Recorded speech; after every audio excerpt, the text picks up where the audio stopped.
Bonjour. Bonjour les Vikings de Vaudreuil-Dorion. Mon nom est François Pilon, entraîneur des Vikings de Vaudreuil-Dorion. Je vous souhaite la bienvenue aujourd'hui à ma première capsule sportive. Vous allez dire, pourquoi la première capsule quand la saison est terminée?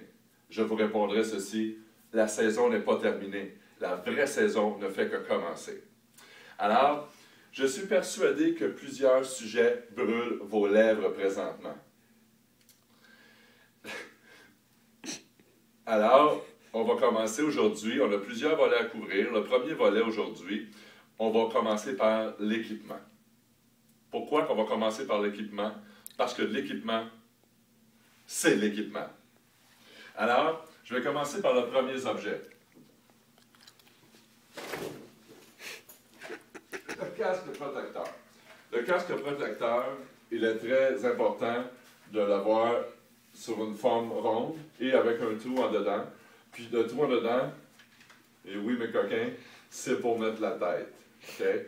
Alors le casque, plusieurs me disent, François, est-ce que c'est le premier équipement qui est important de choisir? Je répondrai à ceci. Oui, c'est très important. Parce que le casque, vous pouvez tomber sur la tête et avoir une commotion. Et ou bien vous tombez sur la tête, puis si votre casque n'est pas bien attaché, vous perdez votre casque. On ne veut pas ceci dans un match. Okay? Alors, la façon de poser le casque, plusieurs le posent de cette façon-là. Okay? Mais de cette façon-là, ce qui est difficile à voir, c'est qu'on a toujours le trou de l'oreille ici et la sangle. Alors, c'est difficile de pouvoir faire bouger la tête pour regarder les joueurs sur la glace. C'est un petit peu fatigant. Je pense que l'idéal pour moi, la façon de bien mettre le casque, c'est de cette façon-là. De cette façon-là, le casque épouse bien la tête, OK? Et puis, on est capable de regarder tout le tour de nous sans que tout le monde nous voie. Alors, on pose la sangle dans l'œillet ici, et voilà, le tour est joué. OK?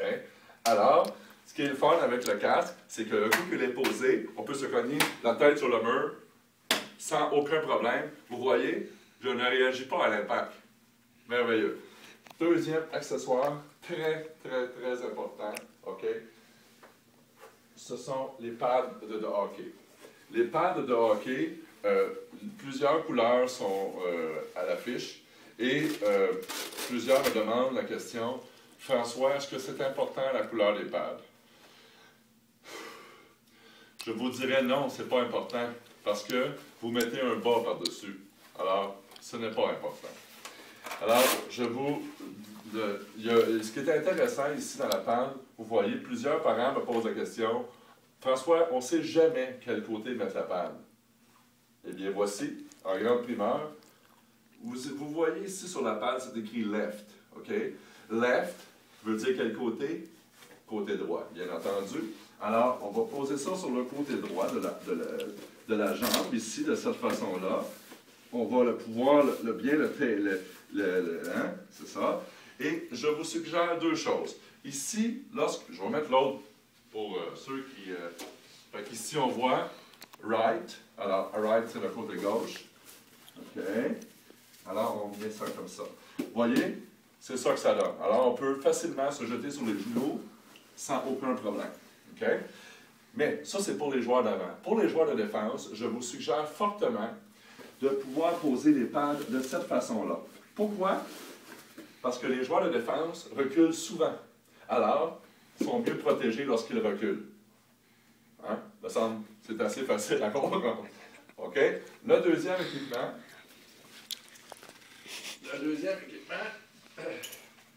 c'est le jackstrap.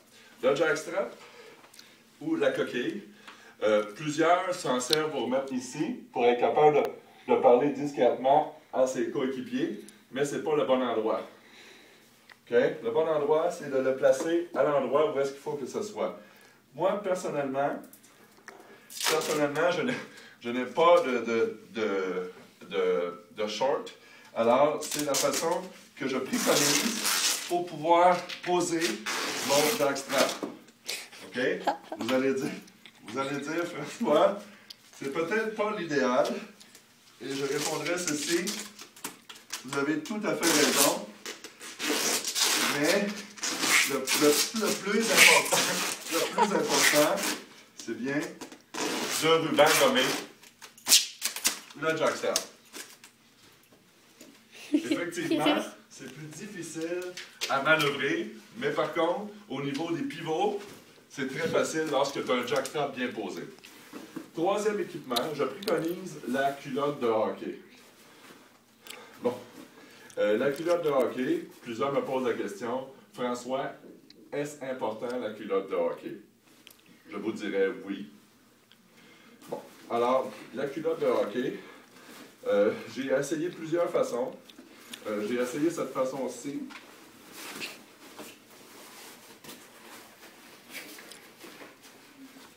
Mais ce n'est pas un bon succès. Je pense que l'idéal, c'est pouvoir le poser sur les jambes, comme ceci. OK? Alors, c'est bien important de pouvoir le mettre de cette façon-là en évidence. On est capable de pouvoir bien manœuvrer aussi lorsqu'on fait nos pivots ou bien lorsqu'on salue les parents dans la foule. Le troisième équipement, bien entendu, c'est les épaulettes. Les épaulettes sont importantes. Puis en plus, je viens de faire une erreur. OK? Vous allez dire, François, t'es donc bien mêlé. Je vous dirais, je répondrai à ceci. Non, je ne suis pas mêlé. C'est prévu dans le sketch. C'est de ce côté-ci. J'avais mis les culottes à l'envers. Je m'excuse fortement du public. Désolé. Ici, la culotte, ici, c'est le protecteur au niveau du nombril, pour bien se protéger le nombril. Alors, lorsqu'on met nos épaulettes, les épaulettes ici, c'est le côté dur. Comme ça, on peut faire des mises en échec, OK, sans aucun problème. OK? Et c'est assez facile à rentrer les épaulettes dans le corps. Hein? On appose nos épaulettes de cette façon-là.